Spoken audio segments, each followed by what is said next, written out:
after much time and reflection, we have determined, in fact we've recognized, that the closure of the Jack Mabley Developmental Center, among other facilities, does in fact provide DHS with the greatest opportunity of managing towards the limitations of these FY12 appropriations.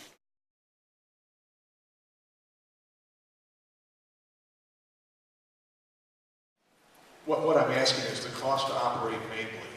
And what I'm looking for, my question is, you're going to move the residents there to another facility. You're going to have costs to do that. There's going to be unemployment compensation for the folks that get laid off. How does that square? What is the difference between what it's going to cost to move folks from Mabley and what are we paying? So what's the difference? After closure, as scheduled for fiscal year 12, a savings, total savings, gross savings, would be about $4.5 million. However, then on top of that, we need to spend in the community for the care of those individuals. If I'm understanding it right, it doesn't sound like we're saving much money.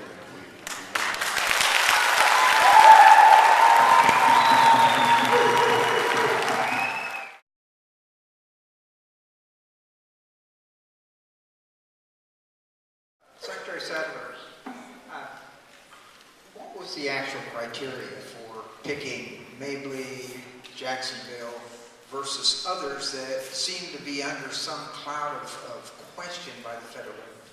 The primary criteria, Representative, was the budget and how we could get to any savings quickly.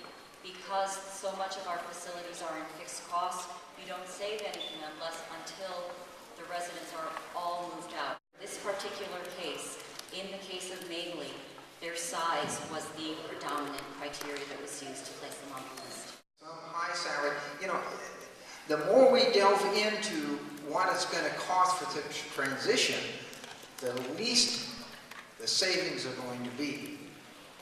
I venture to say that it'll probably, in the long run, cost the state money to close Mabley.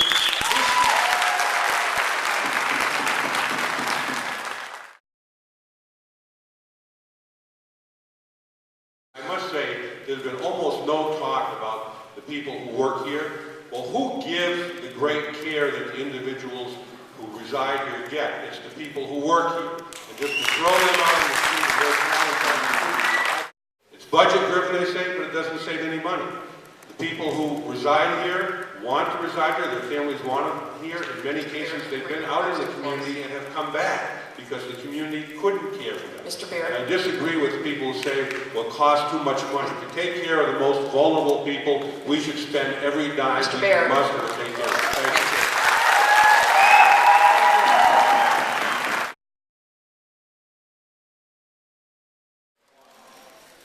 It's any parent's hope that you find the best placement for your children.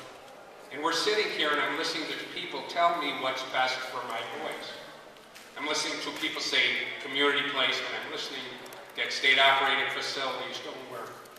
But in the case of Mabley, it works. And now my fear is that if Mabley closes, nobody will accept them in the community. I know that's a given. That they'll end up at the other facility that's under investigation right now.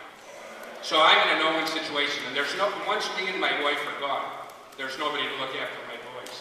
Right now, I feel secure where they're at. And if this comes to an end, I don't know what we'll do. That's it. I don't know. Thank you very much.